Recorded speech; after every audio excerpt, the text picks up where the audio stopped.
What's up, guys? It's our wrestling podcast coming at you with another episode. This is Dave Vicious, along with Jess Total Package and Craig, the British Bulldog, bringing you our perspective on the world of professional wrestling. No inside sources, no ties to the industry, zero. Just stories from the diehards, sharing opinions with you. Today's topic: just talking. HogWild '96 review for audio fans. Give us a listen on Apple, Spotify, and iHeartRadio. And for video, check us out on YouTube at our wrestling channel.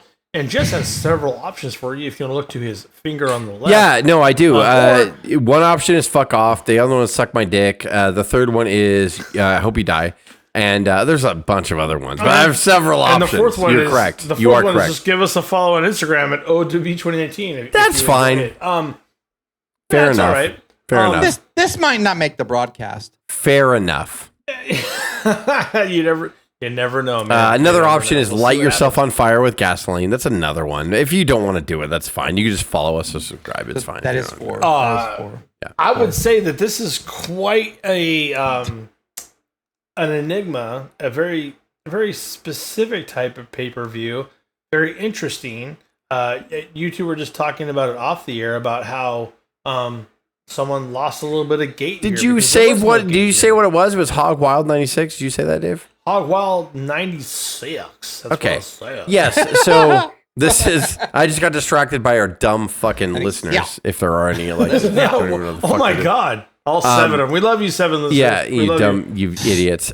So yeah, this is a review. We're in August here, and people are like, August is SummerSlam. Well, they decided to do SummerSlam at the beginning of August, so we have the rest of August and another pay-per-view.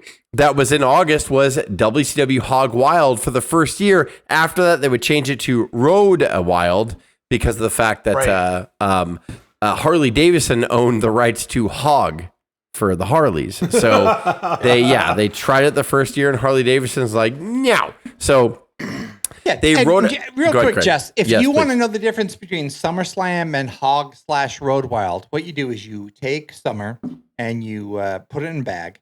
And you wave goodbye to Florida and Tampa Bay and Los Angeles and all these great things. And you take whatever's good with Summer and you bash it on the ground, fucking hit it against concrete, and until it bleeds out of like the garbage bag that you have. You go bam, bam. Like when Jason Voorhees killed the girl in the sleeping bag in Jason Part 7. Exactly. He slammed her against the tree. He hit her against the tree. Then you get on a bus. So that's Sturgis. Yes, no, you get you're not there yet. You get on a Greyhound and you go there for 17 hours from wherever you are. With that beaten beanbag, right? To North Dakota, through the Rockies, it's there's nothing. Stinking in the bus. It's a stinking sleeping bag in the bus. Okay. Get off the bus, you dump this bag of Summer that is just blood and guts, and then you say, WCW. Yeah. That is the difference between SummerSlam. It's so great. And, so it's a free gate. They just had people with their Harleys pull up and rev their engines and shit. There was no admission to this event. It was free. It was during the Sturgis bike rally, and which they've had it every year or whatever. But WCW and Eric Bischoff thought at this point we should go and we should set up a wrestling ring in the middle of Sturgis in rock and desert and bullshit crap, white trash RVs and everything else, and not charge any admission here. And by the way, what a lot of people don't know, this is the first pay-per-view after the NWO was formed. Hogan turned the month before at Bash at the Beach and formed. This is the first pay-per-view. It wasn't a Halloween Havoc. It wasn't a Starrcade. It was nothing. The first pay-per-view after the NWO was formed was this shit. Out in the middle of an open fucking desert with Harley Davidson's. It was a Bash at the Beach '96, right? Was the turn. Before. And so this is the first pay-per-view after the formation of the NWO, which a lot of people do not remember. They're in Sturgis, South Dakota. They're in the middle of a goddamn rocky fucking terrain. They have people with Harleys. There's no bleachers. There's no seats in the crowd, people. There's 5,000 bikers that don't know a goddamn thing about pro wrestling. And there's loud helicopters buzzing by anything with a microphone every 10 seconds. That might be just the camera to show the wide shots? It wasn't that well thought out. Yeah, it wasn't. And by the way, this was not a traditional Sunday night. This was on a Saturday night pay-per-view. And it still got 220,000 buys, which was really big for WCW at the time. What a especially waste. the first, What a waste. especially the first pay-per-view after the NWO form. They would get a lot bigger. So I'm going to go right into the first match here. It was for the WCW Cruiserweight Championship. Rey Mysterio Jr. Defended his Cruiserweight title against Ultimo Dragon with Sonny Ono in his corner. I give this match a B, and let me tell you why. And you're going to be like, what? It's Rey Mysterio and Ultimo Dragon. The scenery, the hard camera shot of this trash, this fucking white biker trash just in the background. It brings it down, bro. It sucks. The environment sucks so bad. And by the way, the ring entrance is all gravel, and outside of the ring, besides the match, is all gravel. So when they jump outside of the ring, you see gravel fly up. It's fucking awful. It's awful. Yeah. And just to that point, I wanted to say it. It's a good point to mention it. The ring also seems 1 foot to 2 foot higher, and the risers of the mat it's on a platform, are like 2 feet off the ground. It's on like at least a 3 foot platform. So you have shitty gravel entranceway up to the mats, which are not used to being 2 feet off the ground before, at the bottom, past the thinner, platform, and then a ring that is probably 1 foot to 2 foot higher than is usually on the apron side to get to the thing, purely to like for these fans that are just on bikes. These fans that don't give a shit. So I give this match a B only because it's not Rey's and Ultimo Dragon's best match, but I take it down a grade because of the fucking scenery. I hate this. I hate this fucking show already. And we're talking about Rey Mysterio and fucking Ultimo Dragon. What am I doing? What am I fucking doing? Like, but like the thing that's insane about it, Jess, is like you see more wear down holds and submission holds. In a match and by the way, Rey Mysterio than you ever see. By the way, because of this layout, Rey Mysterio pins Ultimo Dragon and defends the Cruiserweight title. I forgot to say that. I apologize. Right. Yeah. No, 100%. And I would give this a C because it doesn't. I was completely distracted by the terrible crowd, the bikes. No appreciation for anything that's going on there. Yeah. Oh, by the way, Craig, not to interrupt you. Their fault. No, at least they stayed around. Not to interrupt you, Craig. Not to interrupt you. To cheer, they turn their bikes on and rev the engines. There's no cheers. It's just whenever they see something they like. Cool and David, shut the fuck up, David. I'm sorry. I don't mean to. I got upset. Rey Mysterio at the end of the match literally does this to make him able to rev their bikes up. Well, because he was being creative, but you need to shut the fuck up. So I apologize. I'm so sorry. David, I give it a B as well. David, I love you. It was not cool. All the time. Going up top. That's it here. Frankensteiner. Great block by Dragon. Yeah, nice counter. Try it again. A little bit more momentum to get him over. 1, 2, 3. He wins it. Ladies and gentlemen, here we go. And still, WCW Cruiserweight Champion, Rey Mysterio Jr. That was one for perseverance. You need to shut the fuck up is what I'm trying to say. Revving engines and horns in HogWild for appreciation is not cool. Yeah. This was in 1996, and you both sound old right now. I just have to tell you. Sound old. David, once again, I want to fall back. My lawn! I want to fall back with. I want to fall back with Dave. Shut the fuck up again. Once again, I'm going to go. I'm going to double and triple down on Dave shutting his fucking mouth. The next match is Scott Norton against Ice Train. These former team members, and so I want to say that I give this match a D. I don't know why you would put Scott Norton and Ice Train out in this environment. I'm going to stop right there. Can I say one thing? I don't want to say anything else that sounds. Yeah, but it's bad. I give this match a D. It's 5 minutes. It was super short. On paper, Jess, you could give this match an A. This is fire. I'm not talking about like the wrestling sucks. Okay, it's terrible. Yeah. Two big men that don't mash up meat. They don't do big meaty things. It's not. And Scott, by the way, Scott Norton wins the match against the former team. Right. By submission, right, in about 5 minutes. On the shoulder, continues to crank on it. It's over. And a tribute to Ice Train and his perseverance. He has not given up yet. He might get him to Uncle right here. And I tell you, there it is. Called it off. Yeah, he did. So you could have given up 20 minutes ago or given up right now. He'd have saved himself a lot of pain if he'd have given up 20 minutes ago. The referee says that it, but Scott Norton says, no, I'm sorry, that's not it. He's going to tear that shoulder out. Yes, he is. If that shoulder's already not tore out. Scott Norton wants to tell us. Yeah, is it an F? What is it? No. My grade at Sturgis is a D. You would good. have had this match. Yeah. That's Proper appropriate. heel versus face, two big men in an arena, which wasn't Sturgis, filled with arguably People and who like allegedly, wrestling. 15,000 racist whites on bikes. Oh my God. You might have a different outcome, but Yeah. it was a D. Give me a B in arena with fans that know WCW.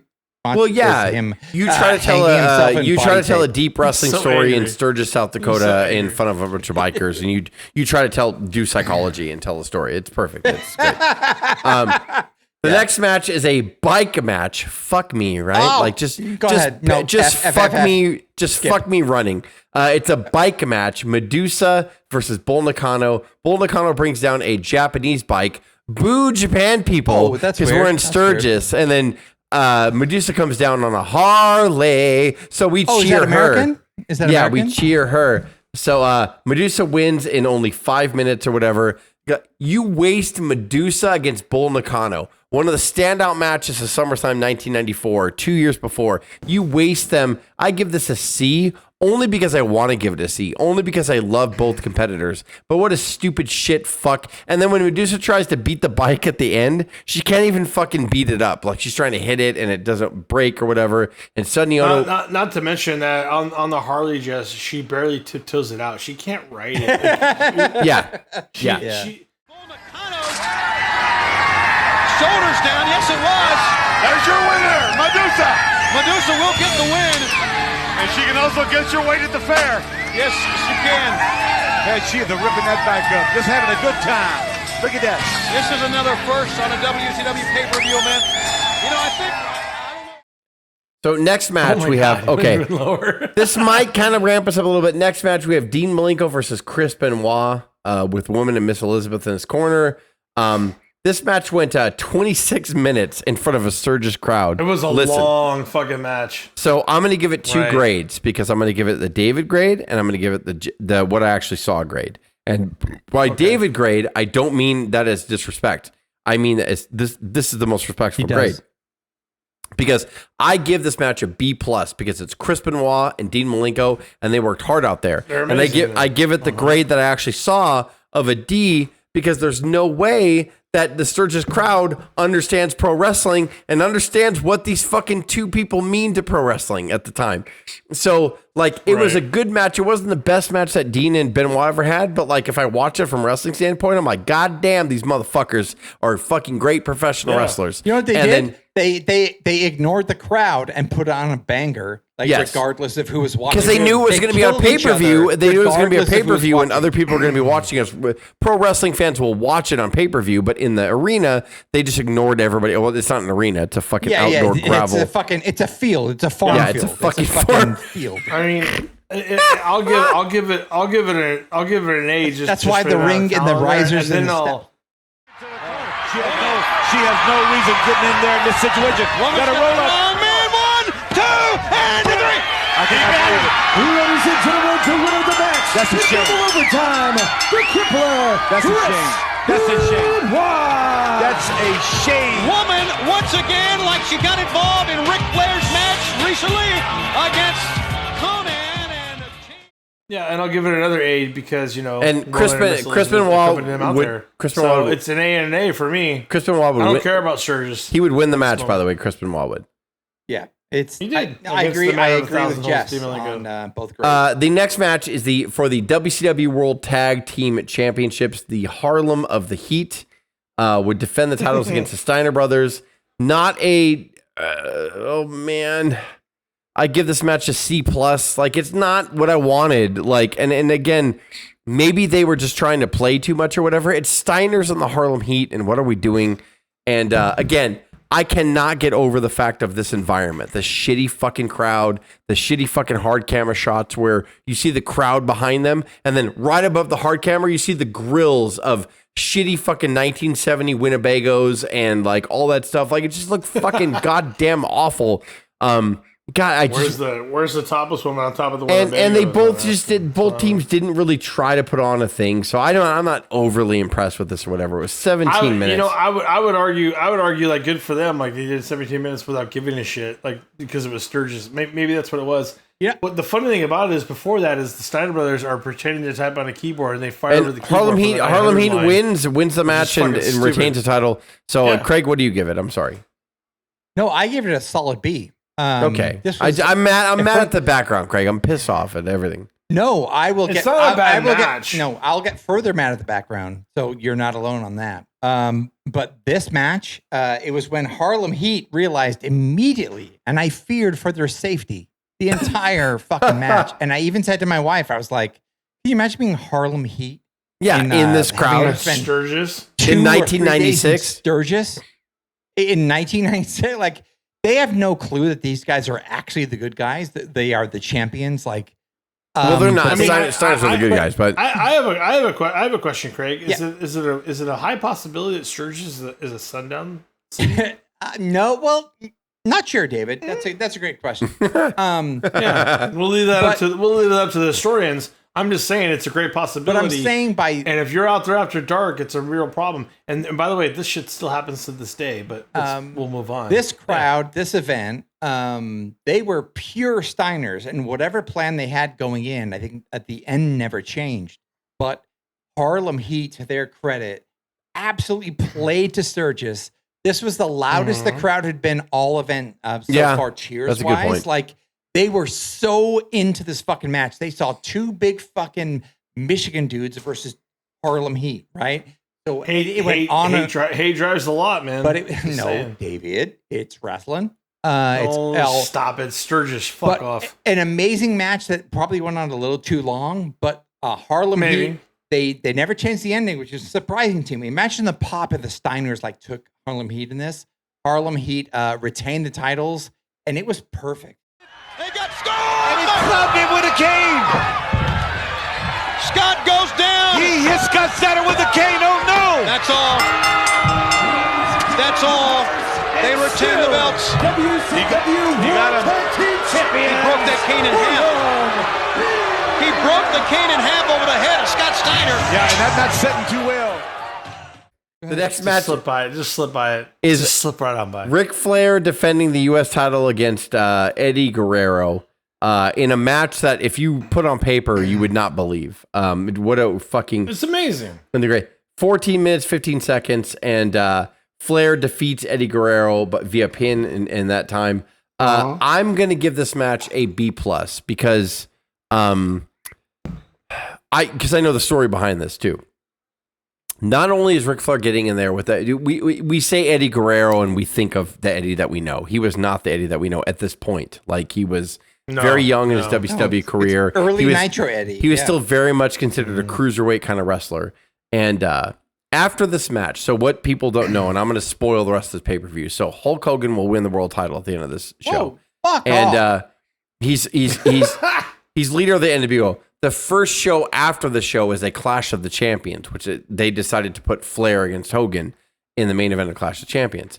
And Ric Flair would go 50-50 with an Eddie Guerrero to show people that Eddie Guerrero could wrestle. Because Ric Flair, despite what we think about him now, is a tremendous pro wrestler. And I know he that knows how to do business. It's hard to think about that when you see the Ric Flair now. But Ric Flair is one of the greatest wrestlers of all time. And he's fantastic, and he understands how to put young people over. Did Flair politic? Yes, a lot during his career. Of course he did. But Ric Flair was also a great performer and loved good other wrestlers that could wrestle with him. And he chose Eddie Guerrero and do this. After this match, Brutus fucking Beefcake had the balls to go up to Ric fucking Flair and say, you're supposed to wrestle Hulk at Clash of the Champions and other house shows and all that stuff. Do you really think you should be going 50-50 with Eddie Guerrero, a cruiserweight? And Ric Flair looked at him. According to Ric Flair, I don't know if this ever happened, looked at Beefcake and he goes, who the fuck are you to tell me how to professionally wrestle? You fucking suck. and he walked away from Brutus Beefcake. And I hope this story's true because God damn it, Flair, if you did say that, no matter how pathetic you are today and all that stuff, you are a fucking god, like, and all that. Because fuck you, Brutus. I don't care if you're stitched with haystacks, bro. So I only give this match a solid B because of the fact that like it's in Sturgis or whatever. But the fact that Ric fucking Flair would get in there with Eddie Guerrero and realize what we all would realize years later, that Eddie Guerrero is one of the greatest fucking footworking wrestlers of all time. To get in there and fight Guerrero and then to be criticized afterwards. The knee was injured. Is going to the knee. He's going to the figure four, and this could end the match right now. Ring the bell. Ring the bell. Right here. Got the ropes. Referee, turn around. Are you the referee here, Brain? Look at this. Ring Turn around. the bell. No, the bell is not sounded. Woman holding on for dear life. Well, she's keeping Rick from falling out of the ring. Well, good for her. 1, 2. We got a winner. I do not believe it. Yes, I do. Once again, they ought to bar her. It was over. Tony, one mistake cost Eddie Guerrero this shot at the U.S. title. I can't add more than Jess on that. I give it a B plus. My enjoyment of this match in the very beginning when Flair was he's not in the peak here, but he's not on the downside, if that makes any sense. Not at all. His body's still good. And he does this beginning with Eddie Guerrero with the chops and then Flair taking all these bumps and the outside smacks in the face to make Eddie Guerrero $1 million. And I was watching. Yeah, because he's one of the greatest wrestlers of all time. Like we think of Ric Flair now and we kind of shit on him because he does dumb shit. But like Ric Flair is one of the greatest wrestlers of all time. I don't know why people forget that. Like I don't know how. In bars. Let's be real, Jess. We shouldn't shit in bars. But that's true. That's completely true. He literally smacks Eddie, and Eddie smacks him back, and Flair goes to the floor. Because Ric Flair is one of the greatest wrestlers of all time. That's why. And there's nothing to a smack on the cheek. It's not a hard smack, but Flair sells the shit out of it. He's like, we don't have to really hurt each other. The next match is a tag team grudge match. This is from the month before. The Outsiders, Scott Hall and Kevin Nash, took on Sting and Lexus Luger to kind of keep their feud going or whatever. The Outsiders would win via pinfall at 14 minutes. God, this fucking outdoor show sucks my dick so bad. I give this a C plus. I mean, you're not going to get. Give it an F and move on. Nobody cares. Yeah, it was a C plus. I mean, they were trying to advance the storyline. They were trying to tell you about Nick Patrick kind of becoming the shitty referee. They would eventually become or whatever. To the floor and hit Nash in the nuts on a like by dropping I did. They were just trying to. It's so crazy. This is the first pay per view after the formation of the NWO. And like, it's just so weird that like even this was a little boggled. But like, I'll just say, Scott Hall worked his guts out. Sting worked his guts out. Luger Nash almost worked his guts out. Nash shit. Pathetic. Yeah. Like I respect him and like his podcast and everything. Like just protecting his spot. Like for what this should have been, I'll give it a C. I'll give it a C minus. But goddamn, Sting and Scott Hall really fucking tried. Patrick stumbled. 1, 2, 3. What was that? What was that? Nick Patrick. I'm going to tell you what, that looked like a little faster count to me than usual. Well, he stumbled into Burning and Luger, and the Outsiders win it. I don't like the smell of this at all. We ain't got no slow-mo either. What's going on here? Nash and Luger even tried to just... and the next month they would get it right. They would kind of start planting the seeds of why Sting would go on the rafters or whatever. This pay-per-view is so fucking weird. And then the main event, Hulk Hogan would challenge the Giant for the WCW Heavyweight Championship. I give this match a fat fucking F. This match was fucking terrible. Hogan didn't want to move at all, but the NWO was just on fucking Happy fire. birthday, Brutus Beefcake. It was Hulk's birthday and like all this weird stuff. And then they brought a cake out. They did this cringe moment. How long did the Giant lay there, Jess? How long did he lay there? On the he lay there for about a week and a half. There it is. The cringe moment of this match was when they thought, because the whole crowd was cheering Hulk because Hulk's always been about Harleys and he's Hulk Hogan. If there's any more famous of a wrestler in Sturgis, it's Hulk Hogan. And like, so you're saying not the best crowd for Giant Hogan? So a bad fucking, nobody wanted to cheer the Giant. Everybody booed the Giant, and Hulk fucking got cheered, and he's the heel. So why would you choose your first pay-per-view after fucking NWO formed in Sturgis when you know Hulk's going to get cheered like a fucking face? No, and then the cake turned them around. The cake turned them around. They're like, no, fuck not this guy. I will get to the cake, Craig. But then what they thought when they booked this match out, they're like, what if the Giant kicks out of the pin and starts emulating Hulk, and he hulks up and does the entire Hulk Hogan routine that he did when he was yellow and red. It was the most cringy shit I've ever seen. And then Hulk ends up beating him with a belt shot, which is kind of what Cena does now, by the way, which is really shit and trash. And choke slam, that gigantic Nash. Hogan's got he's got the worst tunnel belt. He laid him out. He laid him out with a worst believe this. 1, 2, no. We got a new champion. We got a new champion. We got a new champion. Unbelievable. Hogan's the winner. Hogan's the winner. Hogan is the WCW World Heavyweight Champion again. And at the end of it, Hulk wins the title, and then Beefcake, who was Hulk's friend when he was yellow and red, which he turned on Hulk when he was the Butcher, they just dust Beefcake off to bring out a birthday cake, and then they're like, what if Hulk turns against Beefcake again? I'm like, they've been fighting for... After Flair fucking throws him inside out, calls him a piece of shit. Like, don't tell me how to wrestle. Not even that. Like, Beefcake fucking... Him and Hulk have been feuding for a year. Like... Beefcake turned against Hulk in '94, so Beefcake comes out and he's like, they would do that shit all the time. Jess. Beefcake comes out and he's like, now you're part of the NWO this week. He comes and he would eventually, by the way, as a disciple, become a part of the NWO later. And so Beefcake comes out and he's like, Beefcake comes out and says, hey, I'm sorry about turning against you. I'm not the Butcher. I love you. Here's your birthday. They celebrate his birthday and then they beat the shit out of Beefcake or whatever. And this is, by the way. If I could pick any historic moment from this pay-per-view, it's when they take the belt and they spray NWO on the front. That is iconic. That is like what they would do after that. Hulk would wear that belt with the NWO spray paint on it for a year. Like at that point, and so that's the only thing from this show that I could be like, okay, that's super iconic is the spraying of the NWO on the belt. That I think that's what Moxley was trying to accumulate with the briefcase over all that time frame. 10 months. You're 1,000% correct, Dave. Similar. You're 1,000% correct. That's exactly what he wanted to do. You just sprayed your NWO over it. That's what it was forever. Yeah, you were laying your stamp on this federation. Like, no, this is my. So, Craig, I'm sorry. What'd you give it, Craig? This main event. You could have it. Yeah, I don't know. Dave, nobody cares. Okay, yeah. So this overall Sturgis, I give it a D. This whole pay-per-view, I don't care what I gave other matches or whatever. Right, this fucking pay-per-view was fucking trash because of the atmosphere, because of what they did or whatever. Like it's so crazy.